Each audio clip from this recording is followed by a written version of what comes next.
Sizcə nə baş verir Elman müəllim? Paşinyan nə etmək istəyir? Vaxtmı uzadır, yoxsa doğrudan belə deyək ki, başımızın altına yastıq qoyub, hazırlaşıb hansısa bir müharibə girişmək fikrindədir? Bax, siz bu prosesi necə dəyərləndirirsiniz? Təşəkkür edirəm sualınıza görə. Tural bəy, yarın siz də ölkə prezidenti Cənab İlham Əliyevin ADU Universitetində keçirilən beynəlxalq forumda beynəlxalq ekspertlərin suallarına, cavablarını dinləmişsiniz. Bəli. Və onlardan biri də təxminən bu sizin indi qaldırdığınız məsələlərlə bağlı idi. Və Cənab Prezident söylədi ki, bugün Ermənistanda revanşistlər iki qismə bölünürlər. Onlardan biri aktiv revanşistlərdir, ikincisi passivlərdir.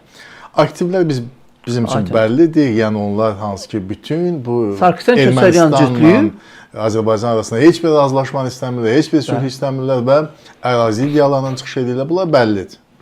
Bir də pasiv hissəsi və pasiv bugün hakimiyyətdə olanlardır. Yəni, Paşinyan və onun komandası. Onlar da revanşist, amma pasiv.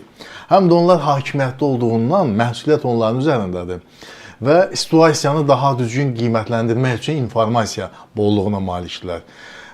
Ehtiyat edirlər. Yəni, gözəl bilirlər ki, Azərbaycan onları 2020-ci ildə məğlub edəndə onun gücü nə idi? Bəli. Və o vəziyyətdə biz məğlub etmişik. Və bilirlər üstündən zaman keçib, indi 2025-ci ildə, indiki gücümüz nədir? O zaman qalib gələndə Ermənistana bizim hərbi büdcəmiz 1.9 milyard dollar təşkil edirdi. Bugün 5 milyard. 5 milyard dollar. Bizim gücümüzü, potensialımızı çox gözəl bilirlər. Həm də gözəl bilirlər ki, Ermənistan parçalanmış cəmiyyətdir. Azərbaycan səfərbər olunmuş cəmiyyətdir. Onlarda heç bir halda vətəndaş həmrəyliyi yoxdur. Bizdə isə biz vətəndaş müharibəsinə, vətəndaş həmrəyliyinə qədər böyük yol keçmiş bir millətik, dövlətik. Bu reallıqlarımız var. Və Paşinyan gözəl dərk edir ki, müharibə yolunu seçmək bu özünü intihardır. Amma eyni zamanda Paşinyan onun da fərqindədir ki, əgər o sülh istiqamətində də ciddi əməli addımlar atsa, bu o aktiv revanşistləri daha da gücləndirir. Ona görə də o manevr eləyir. O siyasi, necə deyərlər, hoqqabazlıqla məşğuldur. O bir addım irəli atır, iki addım geri atır.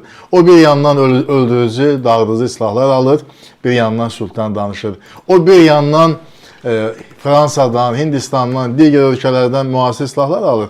Bir yandan da deyir ki, 17 bəndlik sülh müqaviləsinin bütün bəndlərini biz razılaşdırmışıq. Hətta bu günlərdə parlamentdə çıxışında qeyd elədi ki, vurğuladı ki, deməli, bəli, bizim konstitusiyamızdan referendum vasitəsilə Azərbaycana qarşı ərazi iddiaları çıxarılmalıdır. Bu artıq tarixdə qaldı. Bu olmalıdır bizim tələblərimizdən biridir. İkincisi, o da qeyd edir Ararat Mirzoyan parlamentin Xarici İşlər Naziri Ararat Mirzoyan da qeyd edir ki, Azərbaycanla sülh müqaviləsinin imzalanmasının bir 10 dəqiqə sonra, maksimum 10 dəqiqə sonra ATƏT Minsk qrupu buraxılmalıdır. Bunu Türkiyədə keçirilən, deməli, tədbirdə, forumda, beynəlxalq Antalya diplomatik forumunda vurğuladı. Yəni, fikir verirsiniz, bir yandan son dərəcə sülhpərvər obraz, və bu təqdir olunan hadisədir. ATƏT Minsk qrupu Azərbaycana qarşı ərazi iddialı imtina ilə bağlı mövqe sülhə gətirə biləcək bir mövqedir. Amma bunun arxasında əməl dayansın. Əməl isə biz nəyə görürük? Daha çox silahlanma və revanşizm duyğusu sanki 3-cü Qarabağ müharibəsinə hazırlaşırmışlar kimi bir deməli mövqenin ortaya qoyulması. Cəsarət edə bilərlərmi? Yox. Növbəti bir müharibəyə? Yox. Mən hesab edirəm ki, sərhəddə hərbi avantüralar və s. ola bilər. Amma bu bir daha qeyd edirəm, bu siyasi intihar, özünə qarşı siyasi intihar ola bilər ki, və bir misal çəkdim sizə. 2025-ci ilin Ermənistanın hərbi büdcəsinə baxsanız, 70% artdıqdan sonra 1.7 milyard dollara qalxıb. Bizdə 5 milyard. Yəni təsəvvür edin, müqayisə eləyin də. Təkdə ötən illə 2 milyarddan artıq ən müasir silahlarla biz, ən müasir silahlara malikik. Ən başçası ordumuzun döyüş ruhu ən yüksək səviyyədədir. Biz qalib ordunun komandası, bəli, qalib ordudur. Ermənistan ordusu məğlub ordudur. İki dəfə. Sadəcə üstünlükdə var axı Elvan. Bəli, biz necə deyərlər, şahmat dillə desək, ağ figurlarla oynayırıq.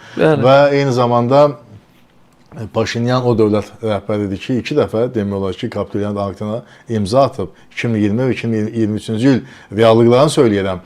Və belə olan vəziyyətdə hər bir yolunu seçmək bu ağılsızlıqdır. Amma baxıb Paşinyan müstəqil rəhbər deyil. Ona deyirlər, ona söyləyirlər ki, danışıqlara getmə və gedərsənsə vaxtı uzat və s. Həm də yəni obyektivlik naminə qeyd eləyən ki, Ermənistanda gələn illərin may ayında, 2026-cı ilin may ayında parlament seçkiləri olacaq. Və parlament seçkiləri Paşinyan üçün ciddi sınaqdır. Üstəgəl də yerli özünü idarə etmə orqanlarına keçirilən seçkilərdə, xüsusən Gümrüdə onun partiyasının məğlubiyyəti Paşinyanı xeyli qayğılandırıb və o düşünür ki, parlament seçkiləri bugün olsaydı vəziyyət necə ola bilərdi. Ona görə o sülhdə maraqlıdır. Çünki gözəl dərk edir ki, qarşısında güclü Azərbaycandır, hərb yolu qəbul edilməzdir. O özünə məhvə aparar. Amma eyni zamanda da fərqindədir ki, sülh imzalansa, bu Ermənistan iqtisadi nicatıdır, Ermənistan blokadadan çıxar və bu onun üçün hava sükmə lazımdır. Deməli, Paşinyan öz-özlüyündə revanşistdir, pasiv revanşistdir. Bizim güc faktorumuz qarşısında o pragmatik olmaq istəyir.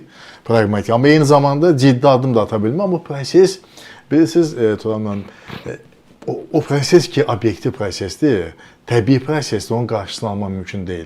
Bizim 4 dənə, bilirsiniz ki, kəndimizi, Qazax rayonu 4 kəndi biz geri aldıq, bir güllə atılmadan belə. İndi isə erməni mətbuatını izləyin, artıq hökumətdən söylənilir ki, tapşırıqlar gəlib ki, Qazaxa məxsus 3 kəndin də ərazisini vermək lazımdır. Çünki bunun sonra Kərkini də verəcəklər. Olmayacaq. Kərki sonraki belə etapda və həmin ərazilərdən, onlar Sünnük deyirlər də, Zəngəzur dəhlizi boyunca, yəni və Tavuz deyirlər. O ərazilərdən artıq deməli erməni silahlı qüvvələrin çıxarılması prosesi bu günlər başlayıb. Bu haqda özləri yazırlar. Yəni bu deməkdir ki, daha 3 kəndin də deməli Azərbaycana verilməsi prosesi reallaşa bilər.